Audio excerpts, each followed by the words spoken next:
Hi guys, this lesson is for Monday, September 28th. Again, I record these videos in advance, so make sure you're checking Schoology and logging into Zoom for updated announcements. But right now this lesson is planned for Monday, September 28th, and today we are going to learn about parallel and perpendicular lines. So I don't know if you remember, but the first Friday of school, we learned about slope, finding slope, rise over run, the formula y2 minus y1 over x2 minus x1. So hopefully if that was easy for you, today's going to be pretty easy for you. And because I said everything that we did will build on each other. And so if you need to go back and review those lessons, maybe you didn't take the notes, go back in the folder in Schoology of past lessons, and that was Friday, let's see, 8, 9, 10, I think the 11th, yeah, the 11th. And so you can go ahead and look at those if you don't remember that, or maybe you weren't in my class and they changed your schedule. You might want to go look, and it's just finding slope, okay? So we're going to talk about parallel and perpendicular lines and how to find the slope of those, given an equation, given 2 points, given a line, a graph. And so we're going to break it up into 2 days. Today we're just going to do the basics. Can you find the slope of a parallel line, and can you find the slope of a perpendicular line? So get out your notebooks and go ahead and get ready to copy. Remember, I'm going to ask you to turn off all Netflix, Hulu videos that you might be watching. If you're listening to music somewhere else, maybe turn it down just so that you can really focus on the notes. Make sure that you write questions off to the side if you have questions along the way, and always jump back on Zoom if you don't get something. Even the basic little question, like, you don't want to put it off because it might like hurt you later on. So just figure it out right now so you don't have to worry about it later. Okay, I'm going to flip my camera over real quick and we'll go ahead and get started on the notes.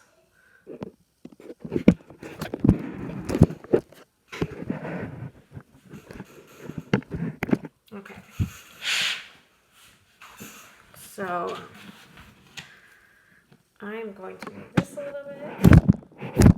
Sorry, it's a little jumpy there, but I want to be able to see what I'm writing kind of as I'm doing it.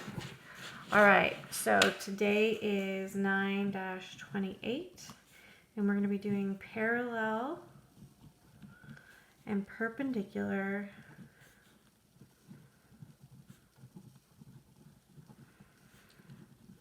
we're going to say parallel and perpendicular slopes. We'll do the lines tomorrow, but today we're just going to be doing the slopes.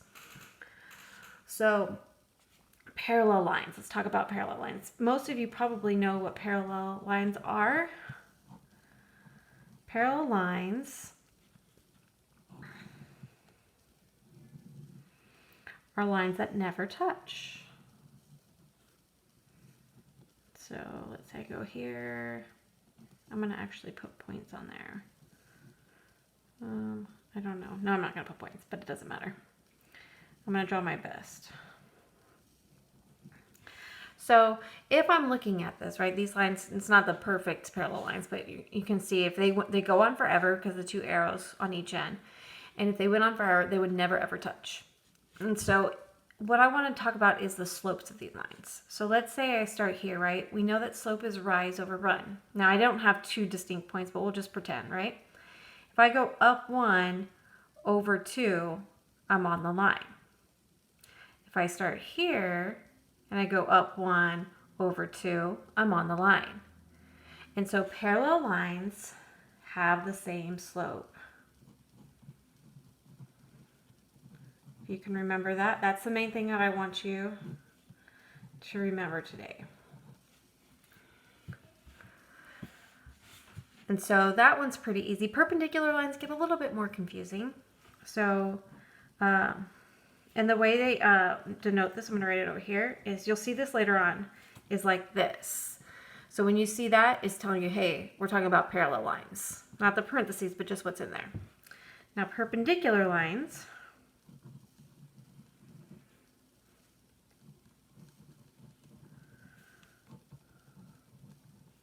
and the way they denote that is like this.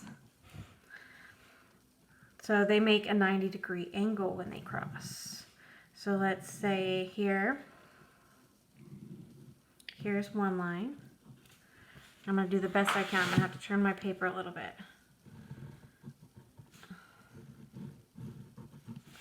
and it makes a 90-degree angle. And this little box here, you probably have seen that before. That little box says, hey, I'm 90 degrees right here, which means that's 90, that's 90, that's 90.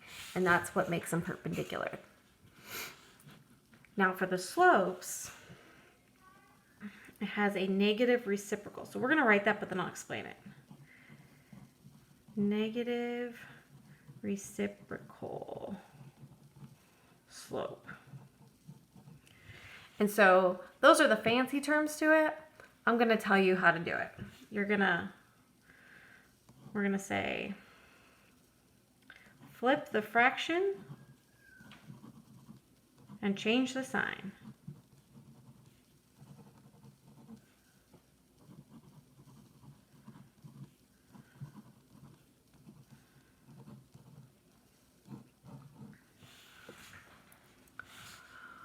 All right.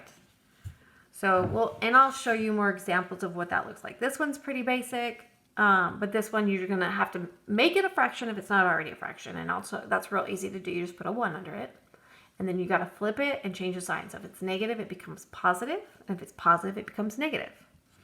So let's look at example 1.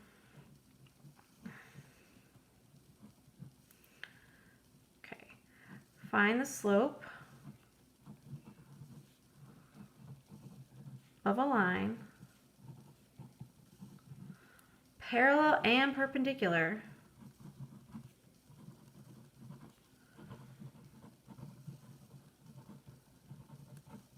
to so we're going to do a harder one just because that way it makes the easy ones pretty easy. Let's do 6x minus 2y equals 18.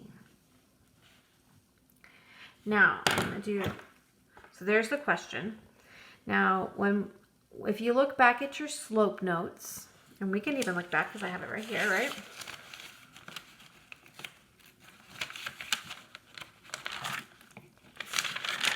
All right, if I look back at my slope notes, it says, given y equals mx plus b, m is your slope.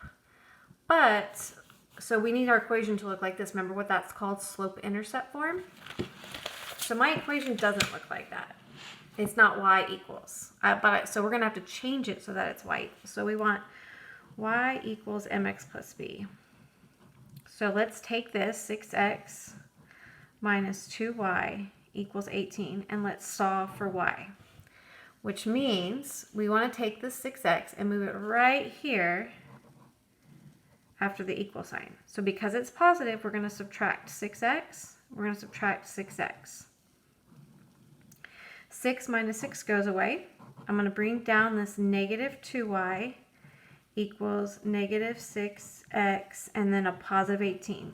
You can't combine these because the 6 has an x and the 18 doesn't. So we just write them separately. And I like to write the x first since the mx comes right after the equal sign. Now to get rid of this negative 2, we're going to divide everything by negative 2. So that cancels. And I get y equals 2 negatives make a positive, and 6 divided by 2 is 3. X, and then 18 divided by negative 2 is negative 9. All right, so I know the slope of this line is whatever's in front of, so m is my slope, right? So it's 3. So if it was a line parallel to this, my slope would be the same. Remember we said have the same slope. So the parallel line to this would be 3. So you could give me y equals 3x plus 9. Y equals 3x minus 1. Y equals 3x plus 100. It doesn't matter, just this number, this y-intercept has to be different because otherwise it would just be the exact same line. So right here, so there we go, there's one answer. And then perpendicular. All right, so it says negative reciprocal, or it says flip the fraction and change the sign. Well, this is not a fraction, but we can make it a fraction. Whenever you make a fraction, so here, m in this case equals 3, and you can also say 3 over 1. When you put that 1 under, it doesn't change it. It keeps it the same, but it makes it fraction. So for a perpendicular, we're going to flip this. So now the 1 is going to be on the top, and the 3 is going to be on the bottom, and we're going to change the sign. So this is a positive 3 over 1, so it's going to be negative 1/3. And you can tell, because if you look up here at the example that I drew, this line's going down, making it negative. This line's going up, making it positive. And it's always going to be like that. All right. Example 2.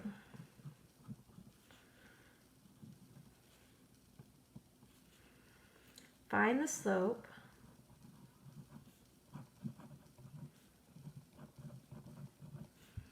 of a line. Remember to take clear notes over here. You could be asking questions that maybe you don't get, and so you don't forget to ask them. Find the slope of a line parallel and perpendicular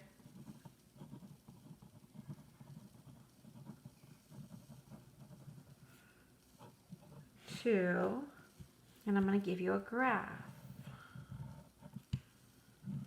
My pen is not working very well. All right, so